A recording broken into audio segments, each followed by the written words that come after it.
Assalamualaikum warahmatullahi wabarakatuh, Ibu Cindy, selaku dosen pengampu mata kuliah Metode Penelitian Akuntansi. Di sini, izin memperkenalkan diri, nama saya Ahmad Azan Taufan, akan memaparkan hasil pengerjaan proposal penelitian sampai bab 3 yang berjudul Analisis Dampak Program Pengungkapan Sukarela Terhadap Penerimaan Pajak dan Kepatuhan Wajib Pajak.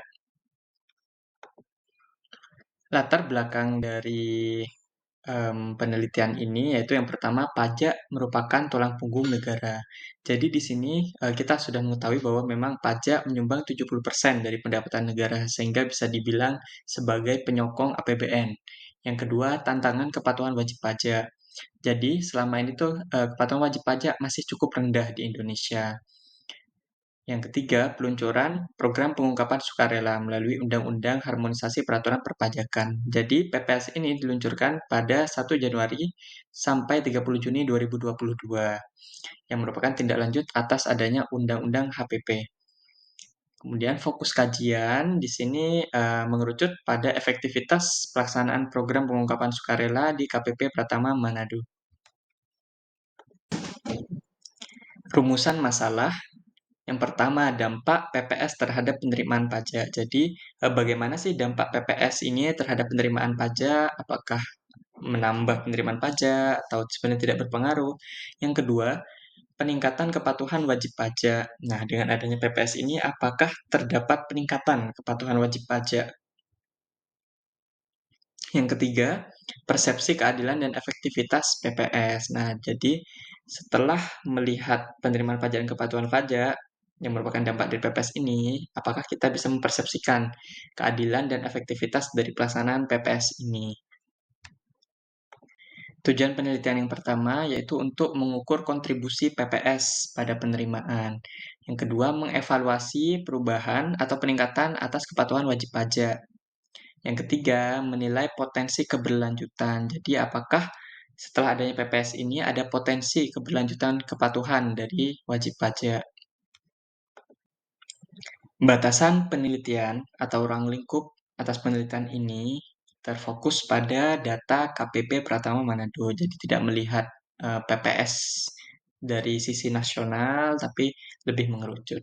Nah, untuk manfaat penelitiannya, yang pertama manfaat teoritis, menambah literatur insentif secara fiskal, yaitu melalui adanya program pengungkapan sukarela ini. Nah, manfaat praktisnya bisa menjadi bahan evaluasi bagi DJP, serta referensi akademi dan edukasi wajib pajak. Metode penelitian. Untuk pendekatannya, saya menggunakan kuantitatif. Kemudian jenisnya, deskriptif dan komparatif. Untuk datanya, menggunakan data sekunder dari KPP Pratama Manado, dan tekniknya menggunakan analisis deskriptif dan uji Z2 proporsi. Landasan teori yang saya gunakan ada 3. Yang pertama, teori kepatuhan pajak, kemudian ada teori insentif fiskal, dan PPS itu sendiri sebagai program berbasis tarif rendah dan bebas sanksi. Penelitian terdahulunya dilakukan oleh Mulyati pada tahun 2024, di mana disimpulkan bahwa PPS efektif secara jangka pendek. Kemudian Sibarani dan Hasan pada tahun 2024 menyimpulkan bahwa PPS tingkatkan penerimaan, namun kurang signifikan pada kepatuhan. Wijaya pada tahun 2023 menyimpulkan bahwa PPS membantu kepatuhan formal, tapi bukan secara substansial. Kerangka pemikiran dan hipotesis. Jadi PPS ini meningkatkan penerimaan dan kepatuhan.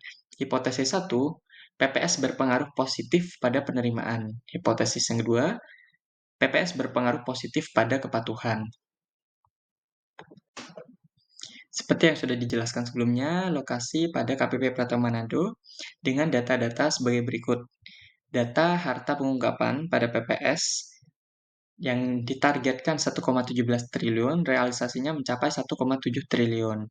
Penerimaan PPh finalnya sebesar 185 miliar, yang merupakan menjadi penerimaan bagi KPP.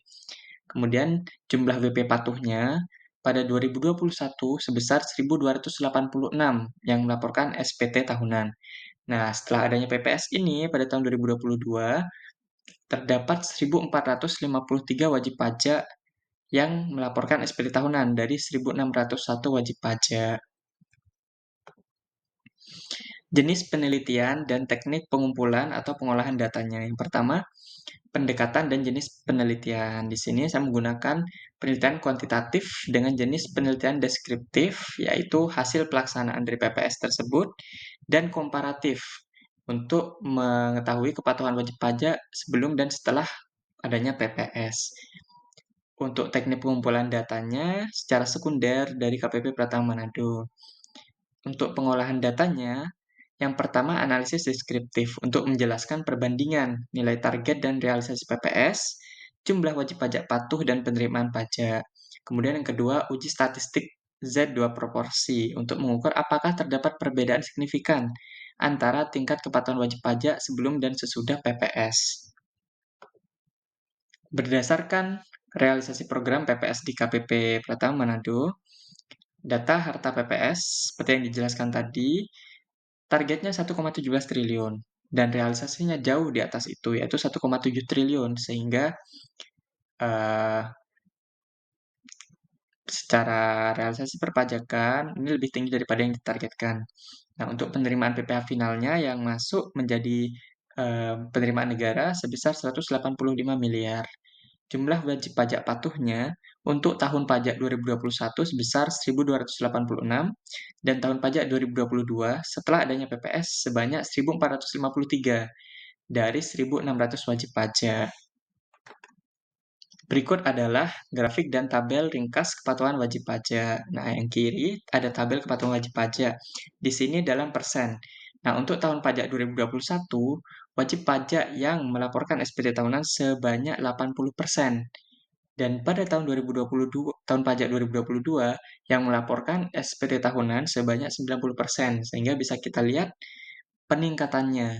Dan apabila ditaruh pada grafik batang, akan lebih terlihat lagi peningkatan signifikan kepatuhan wajib pajak dari 2021 sebelum PPS dan 2022 setelah adanya PPS.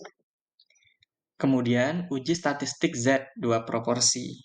Hipotesis H0, tidak ada perbedaan signifikan kepatuhan wajib pajak sebelum dan sesudah PPS.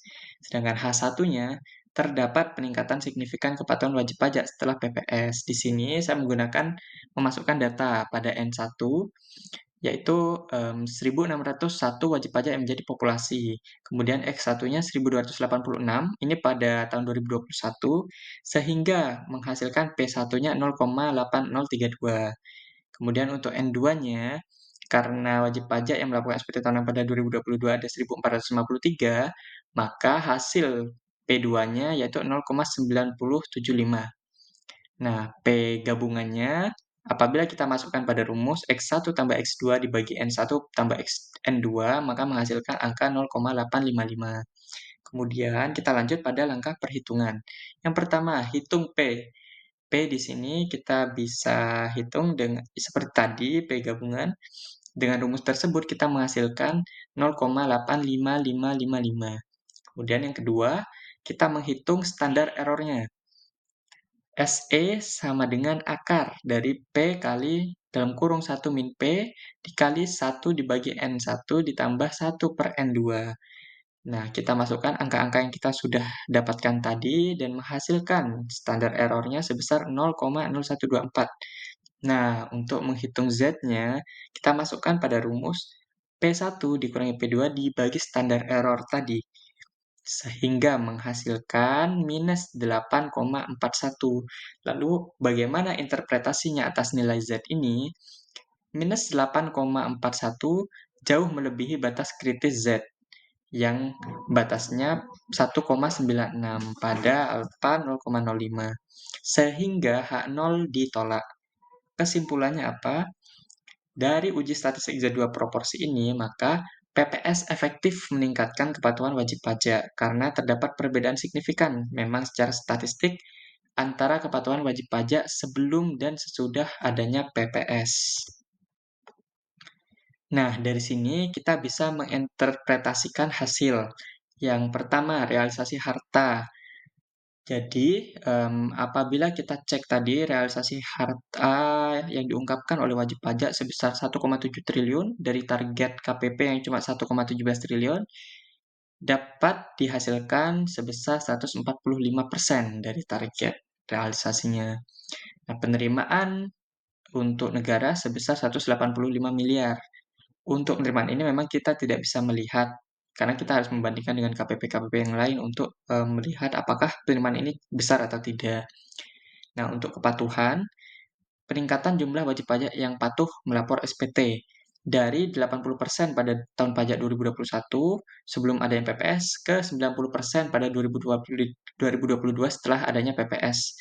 Dan secara statistik juga terbukti signifikan.